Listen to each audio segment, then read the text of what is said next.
در ولایت غربی انبار عراق عملیات نیروهای دولتی بر ضد گروه‌های همپیمان سازمان القاعده که شهر فلوجه را زیر نظارت دارند راه اندازی شد.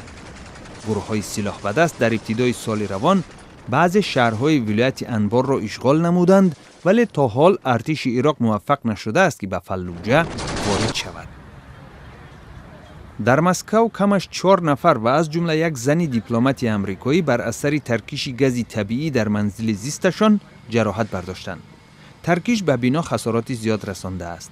طبیبان میگویند زن آمریکایی را در حال بیهوشی صنعی نگه می‌دارند. در پاکستان خش و اقربای بیماران شاهراهی نزد شفاخانه اساسی شهر شمال و غربی پشاور را بستند. آنها به کارشکنی طبیبان جوان بنگاه طبی این شفاخانه که 1 هفته این جانب ادامه دارد اعتراض کردند. طبیبان جوان طلب دارند که اصلاحات نظام بهداشت تشکیل شود تا آنها امکان بیشتر پیشرفت پیدا کنند. در سربیا گروه‌های نجات از شهر اوبرنووچ ده‌ها سگ و گربه بی‌صاحب را به مکان امن انتقال دادند.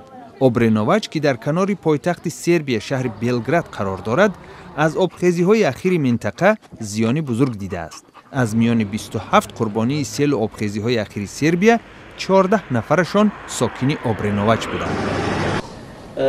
در شهر قزان جمهوری تاتارستان روسیه، 8مین جشنواره جوانان با نام مقصد به انجام رسید. در آن مسلمانان جوان روسیه، بلاروس، قزاقستان و اوکراین راه‌های حل مشکل‌های اجتماعی را بررسی کردند. در مرکز نابینایان شهر قزان برای مهمانان نشست 1 هفته‌ینه جشن عنعنوی سبنتوی هم دایر شد.